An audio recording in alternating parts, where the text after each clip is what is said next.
अस्सलाम वालेकुम नाजरीन, आप लोग देख रहे हैं जेके न्यूज़ पॉइंट और मैं हूं आपका अपना मेज़बान मुजम्मिल भट्ट। नाजरीन, आप जानते हैं बखूबी से जो आग पूरे मुल्क भर में और साथ साथ मुल्क के साथ साथ पूरे दुनिया भर में जो आग लगी है नुपुर शर्मा को लेके, उसके ऊपर काफ़ी ज़्यादा विवाद देखने को जो है वो खास तौर पे खसूसी तौर पे अगर बात की जाए तो जम्मू कश्मीर के अंदर जो है वो काफ़ी ज़्यादा विवाद देखने को मिल रहा है। और अगर भद्रवाह की बात की जाए तो भद्रवाह के अंदर जो है 5 दिन से लगातार कर्फ्यू जो है वहां पे जारी है और नुपुर शर्मा को लेके कि नुपुर शर्मा को जो है वो अरेस्ट किया जाना चाहिए।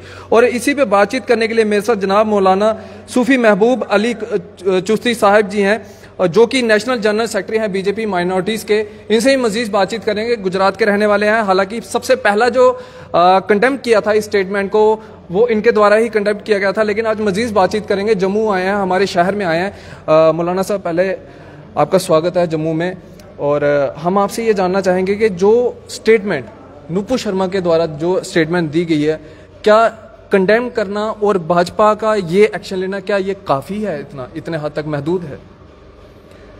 देखो, आप जानते ही हैं कि नुपुर शर्मा का जब ये स्टेटमेंट आया था तो सबसे पहले नेशनल लीडर में से मैं ही था जिसने उसको कंडेम करके प्राइम मिनिस्टर मोदी जी को और हमारे जेपी नड्डा साहब को टैग करके मैंने अपनी बात रखी थी कि गलत हुए,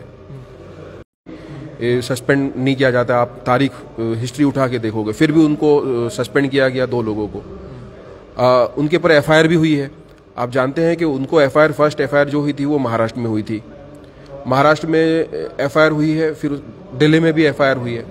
अब आप जानते हैं कि सुप्रीम कोर्ट का ये क्लियर कट रूल है कि एक क्राइम किया है तो 2 जगह तो इन्वेस्टिगेशन नहीं होगा, एक ही जगह पे होगा। यहाँ भी एफआईआर हुई, यहाँ भी कार्रवाई हो, वहाँ भी हो, 10 जगह पे हो, ऐसा नहीं होता, कोई एक जगह पे होता है। तो ये एक टेक्निकल इश्यू है, क्योंकि महाराष्ट्र में भी हुआ है और जगहों पे भी हुआ है, दिल्ली में भी हुआ है। तो महाराष्ट्र में वहाँ कांग्रेस की सरकार है, अगर उन्होंने एफआईआर किया था, अभी तक उन्होंने कार्रवाई की होती तो उनको किसी ने रोका नहीं है। दिल्ली में तो उसके बाद एफआईआर हुआ है। तो ये भी हो सकता है कि क्योंकि महाराष्ट्र वालों ने, जहाँ कांग्रेस की और शिवसेना की सरकार है, उन्होंने फर्स्ट एफआईआर रजिस्टर किया है, तो ये भी हो सकता है कि ये लोग ये देख रहे हो कि भाई महाराष्ट्र वाले क्या कार्रवाई करते हैं, क्योंकि पहले उन्होंने रजिस्टर किया था, तो कार्रवाई 2 में से कोई एक करेगा। तो आप जानते हैं एफआईआर जब रजिस्टर हो जाता है तो आपने देखा होगा कि भाई बाकी की जो फिर कार्रवाई है, चाहे उसको इंटरोगेट करना, अरेस्ट करना, कोर्ट के सामने पेश करना, वो सारी कार्रवाई तो होती ही है। ऐसा नहीं है कि भाई एफआईआर करने के बाद उसको अरेस्ट नहीं करते या उसको इंटरोगेट भी नहीं करते या उसके सामने चार्जशीट नहीं करते। ये सारी कार्रवाई होगी।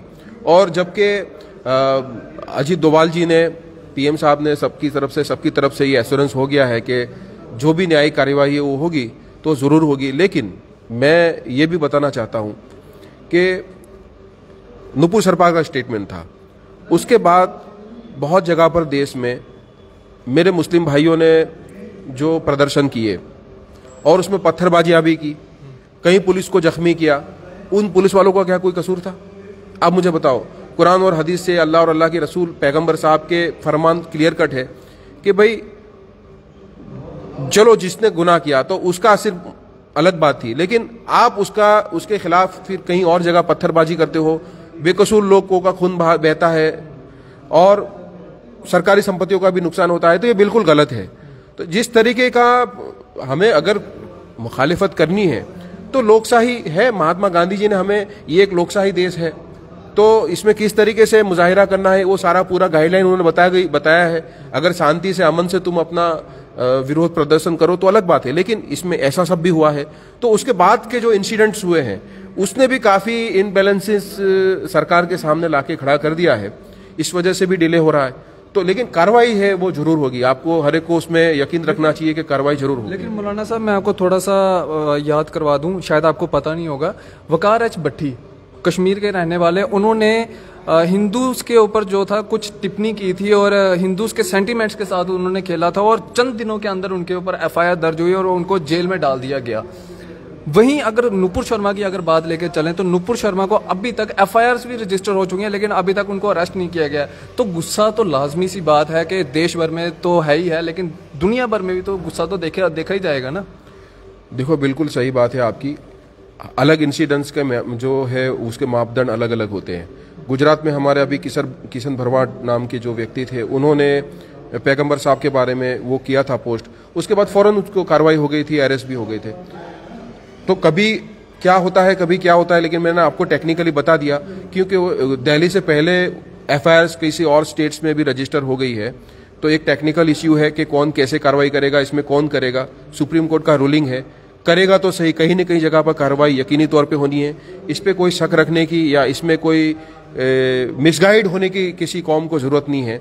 उन्होंने अगर वो जो भी काम गुनाह किया है तो उनको अरेस्ट किया जाएगा, या उनके सामने जो भी कार्रवाई है, उनका इंटेरोगेशन या कोर्ट के सामने पेशी या चार्जशीट, ये जो भी संवैधानिक कार्यवाही है अकॉर्डिंग टू कॉन्स्टिट्यूशन, वो यकीनी तौर पे होगा। मौलाना साहब, आपको ये नहीं लगता कि जो नेशनल टीवी के ऊपर जो डिबेट्स की जाती है, वहाँ पे मौलाना का जाना है, वहाँ पे सोशल एक्टिविस्ट जो मुस्लिम से हैं उनका जाना, उनको वहाँ पे फतवा लगाना चाहिए, वहाँ पे जाना उनका बंद करना चाहिए, ताकि, और साथ में लोगों का ये भी कहना है जब से भाजपा सत्ता में आई है तब से धर्म की राजनीति जो है वो देखने को मिल रही है, और कहीं ना कहीं बात जो है वो सिद्ध होती हुई भी नजर आ रही है। देखो, मैं आपके ये सवाल को अप्रिशिएट करता हूँ, बहुत अच्छा सवाल किया आपने। अगर आप मेरे फेसबुक ट्विटर अकाउंट देखें तो मैंने इस विषय को भी मैंने स्पेशल पोस्ट बनाई है नुपुर शर्मा के इंसिडेंट के बाद, इस पर कि 3 साल से देश भर के अधिकांश जो टीवी न्यूज चैनल है उस पे ऐसे लोग डिबेट के लिए जाते हैं, हिंदू और मुस्लिम दोनों में से, मौलाना या कोई दूसरे मजहब के जो भी रहनुमा हैं, उनको पहली बात तो समाज ही पहचानता नहीं है, उनको 100 लोग भी फॉलो नहीं करते, वो करोड़ों लोगों के प्रतिनिधि कैसे हो गए? लिख देता है मुस्लिम प्रतिनिधि, हिंदू प्रतिनिधि, सिख प्रतिनिधि, उनको कोई पहचानता ही नहीं है। कई बार तो ऐसी बात है कि 2-5 हजार लेके वो चले जाते हैं।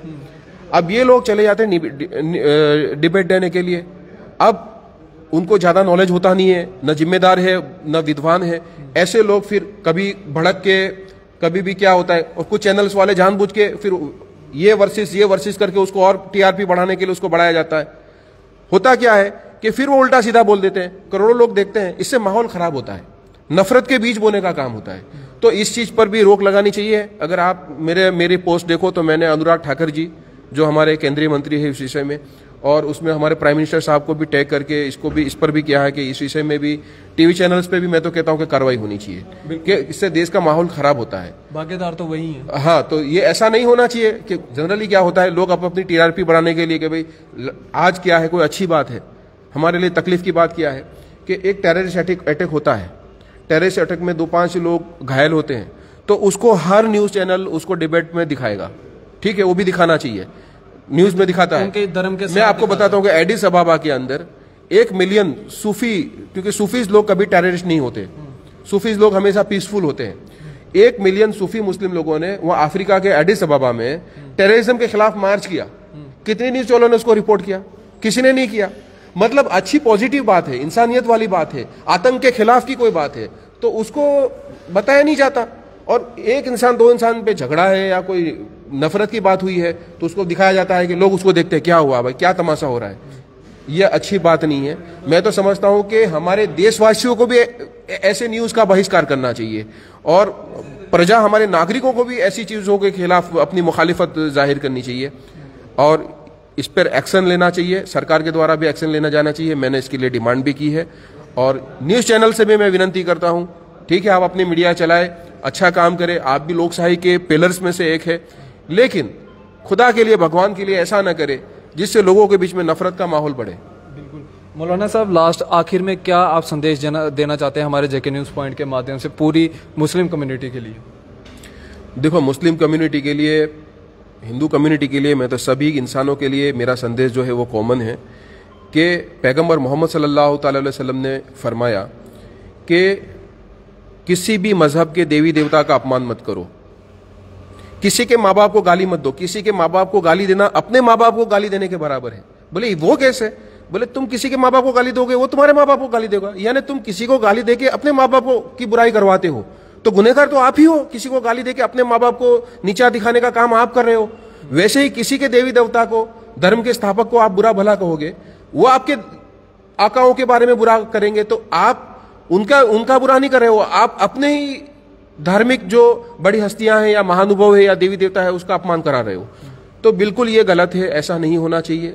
प्यार और मोहब्बत का पैगाम होना चाहिए। हमारे नबी सल्लल्लाहु अलैहि वसल्लम ने जो गालियां देने वाली और कूड़ा कचरा डालने वाली जो यहूदी बुढ़िया थी, वो एक दिन सिर्फ उसने कचरा नहीं डाला, रोज डालती थी, तो उसी अयादत के लिए गए, उसी खबर लेने के लिए गए, और उससे उसका पूरा हृदय परिवर्तन हो गया। तो इस्लाम तो अखलाक की बात है, इस्लाम सलामती वाला मजहब है जिससे दूसरों को सलामती हो।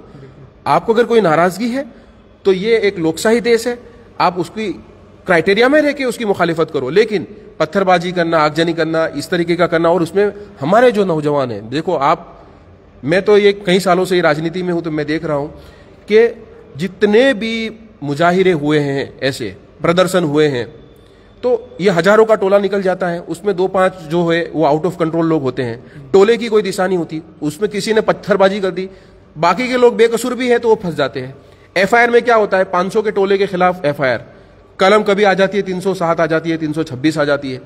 अब ऐसे हमारे जो नौजवान हैं जो पढ़ते हैं, कॉलेज में जाते हैं, स्कूल में जाते हैं, उनका नाम एफआईआर में आ गया, पासपोर्ट जमा हो गया, फॉरेन जाना है, पासपोर्ट नहीं जा सकते, ठीक है, उनका कैरियर खत्म हो जाता है, कहीं ना कहीं 1-2 दूसरे केस आ गए तो फिर उनको 5-7 अड़ी बार प्रिवेंशन एक्शन लिए जाते हैं, उनका पूरा फ्यूचर खत्म हो जाता है। तो इससे फायदा क्या है मुझे बताओ? इससे सिवाय नुकसान के कुछ भी नहीं है। हाँ, आपको जो सेंटीमेंट्स, मेरे भी सेंटीमेंट्स है, मुझे भी तकलीफ होती है, आपको भी तकलीफ होती है, हर मजहब के लोगों को तकलीफ होती है जब उनके किसी भी स्थापक के बारे में अगर ऐसा किया जाए, तो उसका एक लोकशाही, उसका एक तरीका है, और उस तरीके के क्राइटेरिया में रह के मुखालिफत करे, नफरतों को न बढ़ाए, मोहब्बतों को बढ़ाए, अमन के साथ रहे। अल्लाह जब रब्बुल आलमीन है तो हमारे नबी रहमतल लिल आलमीन है, हमारे नबी सल्लल्लाहु अलैहि वसल्लम तमाम आलमों के लिए रहमत है। हम सलाम पढ़ते हैं उनके ऊपर के सलाम उस पर कि जिसने बेकसों की दस्तगीरी की, सलाम उस पर कि जिसने गालियां सुनकर दुआएं दी। हमारे नबी तो वो है कि गालियां देने वालों के ऊपर भी आपने दुआएं की। यहां तक कि आप ताइफ में गए एक अच्छा पैगाम लेके दीन का, और आप पर पत्थर मारे, इतना मारे कि आपके जो जूते हैं वो लोई लुहान हो गए आपके खून से। फरिश्तों ने खुदा की तरफ से कहा कि क्या हम इन पर अजाब करें? मोहम्मद सल्लल्लाहु अलैहि वसल्लम नबी ने यह कहा कि ए खुदा, मैं नहीं चाहता कि इन पर अजाब हो, इनकी नस्ल से तो अच्छे लोग पैदा होंगे, ठीक है, अगर इन पर अजाब हो जाएगा तो इनकी नस्लें खत्म हो जाएगी। नहीं, भले इन्होंने मेरे लिए आज किया, वो मुझे नहीं जानते कि मैं कौन हूं, खुदा का पैगंबर हूं, लेकिन इनकी नस्ल से तो अच्छे लोग, नेक लोग पैदा होंगे, तो वो लोग हैं, ठीक है। तो हमें आज किरदार, उनका भी किरदार के बारे में सोचना चाहिए, हक हलाल के रास्ते पे चलना चाहिए। इस्लाम तो ये कहता है कि इबादत जो है, जितनी इबादत अमाल है, नेकियां हैं, उसमें 10 में से 9 हिस्से हक हलाल की रोजी है। इमाम गिजाली कहते हैं एक हिस्से में बाकी का सब आ गया 10% में। तो आज हम क्या हलाल और हराम की तमीज़ करते हैं? ये भी हमें सोचना चाहिए। तो हम अगर सच्चे मुसलमान बनना चाहते हैं तो अल्लाह रब्बुल आलमीन, नबी रहमतुल लिल आलमीन, तो मुसलमान भी सबके लिए रहमत होना चाहिए, किसी के लिए हम जहमत नहीं होना चाहिए। हम जानते हैं कि हमारे खिलाफ होता है, हम सबको तकलीफ होती है, तो एक कॉन्स्टिट्यूशन में तरीका है, उस तरीके में रहकर हम मुखालिफत करें और नफरतों को ख़त्म करें, मोहब्बत, अमन, शांति और भाईचारा फैलाएं। बहुत बहुत शुक्रिया बातचीत करने के लिए।